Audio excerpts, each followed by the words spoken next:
Late Prince Abubakar Audu, the legacy of visionary leadership. Born on October 27, 1947, into the royal family of His Royal Highness, the late Pa Audu Oyidi Orego Ata of Igala land, Prince Abubakar Audu rose from his noble roots to become a trailblazer in both banking and political spheres. His journey through life was marked by an unwavering commitment to excellence, which would culminate in his historic role as the first and second executive governor of Kogi State. His story as a political leader remains one of vision, courage, dedication, and unparalleled service to the people of Kogi State. On January 2, 1992, a diverse crowd gathered at the Lokoja Mini Stadium for the inauguration of Kogi State's first elected governor. Their faces reflected hope and anxiety for a region that had endured decades of administrative neglect. Prince Abubakar Audu inherited not just a new state, but a monumental challenge, building governance structures from virtually nothing. Civil servants worked from makeshift offices under trees. There was no proper assembly chamber, and basic infrastructure was non-existent.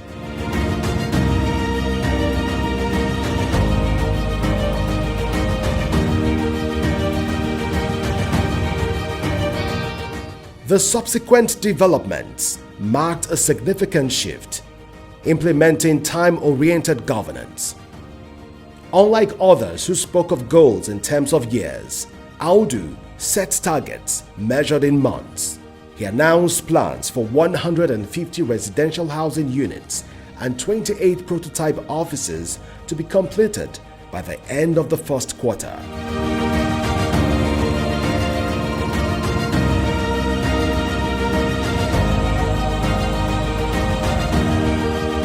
The Ganaja-Ajaokuta Road, designed to connect Lokoja to Africa's largest industrial complex, was not simply proposed, but scheduled for construction with clear, measurable milestones.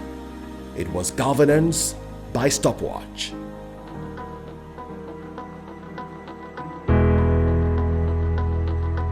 In just 18 months, he transformed promises into concrete achievements. 800 housing units constructed, 350 kilometers of roads rebuilt, 450 million naira invested in infrastructure. Villages that had never seen electric light suddenly found themselves connected to the grid.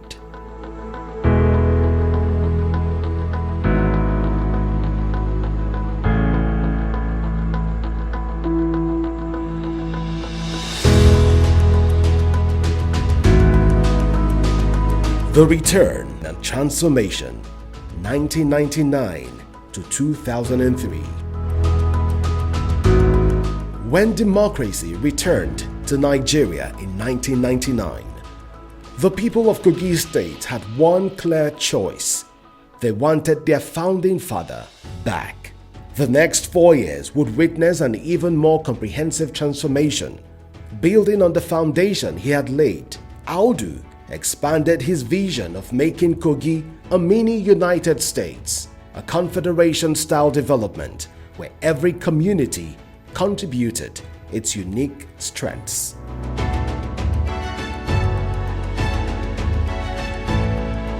His systematic approach tackled poverty eradication through inclusive development.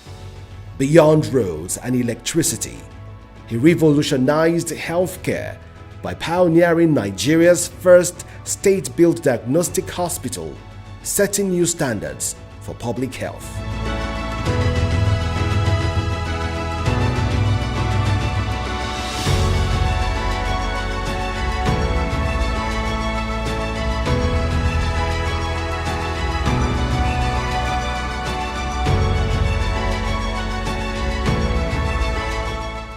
The topography, the environment is totally underdeveloped, and I was out to take my people out of the squalor, out of that quagmire.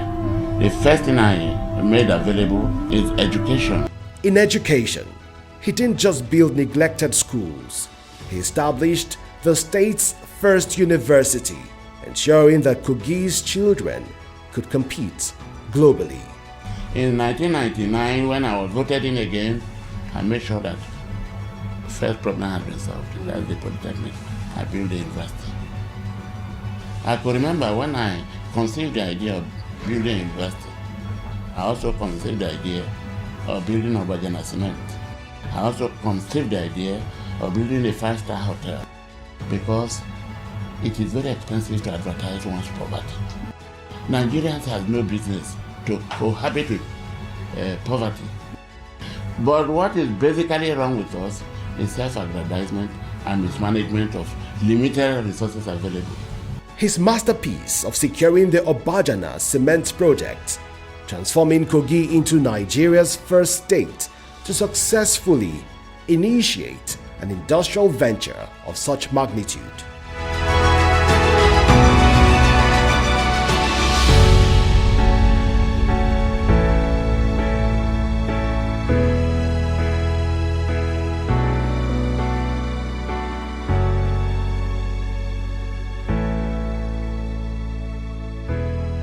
The Wilderness and Pain, 2003 to 2015. After leaving office in 2003, Audu watched with visible pain as his life's work deteriorated. The man who had compressed decades of development into months of focused action could not bear to see his achievements crumble. Multiple attempts to return to office were driven not by personal ambition, but by a builder's desperate need to complete his work. His governance philosophy had proven that even the youngest states could lead by example when guided by clear purpose and unwavering commitment to human dignity. You see, politics, the way we understand it in a developing country is different. We can come from the same kindred, the same affinity, but have different ideology. That does not make us enemies.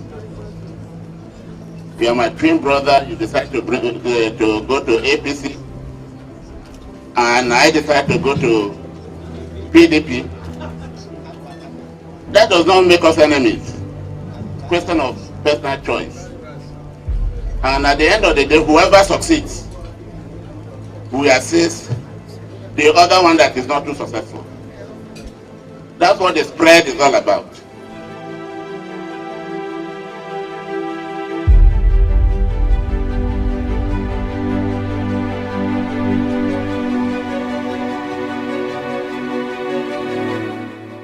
The final campaign and triumph.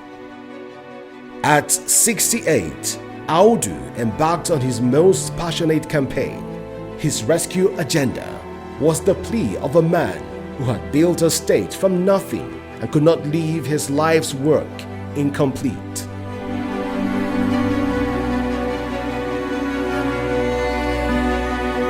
Teachers, I sympathize with you.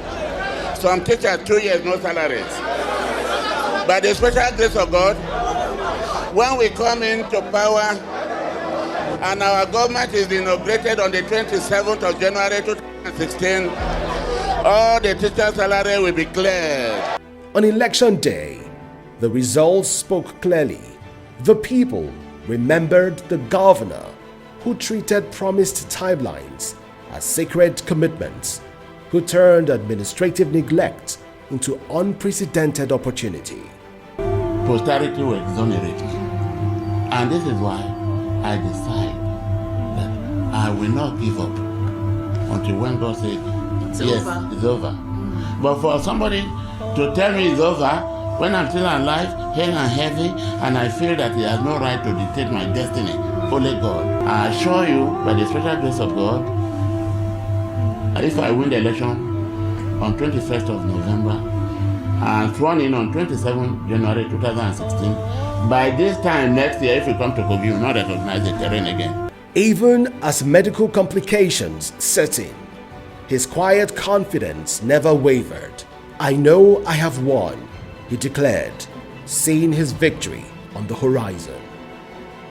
Those would be among his final words on November 22, 2015, just as victory was within reach. Fate intervened.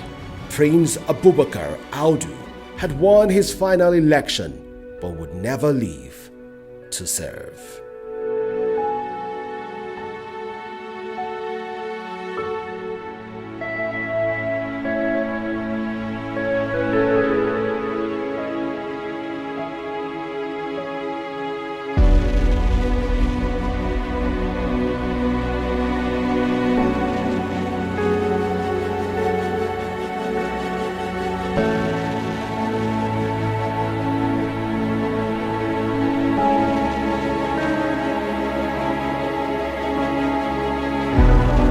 That we lost our friend, our brother, Prince Abubakar Audu. My colleague and a brother has left his footprint in the sands of time in Kogi. A lover of his people, a committed Democrat, and a very generous human being. Today, 10 years later, we remember the founding father who proved that visionary leadership, working in partnership with determined communities, can transform the impossible into reality. His legacy lives on, not just in infrastructure, but in the revolutionary spirit that refused to accept limitation as destiny.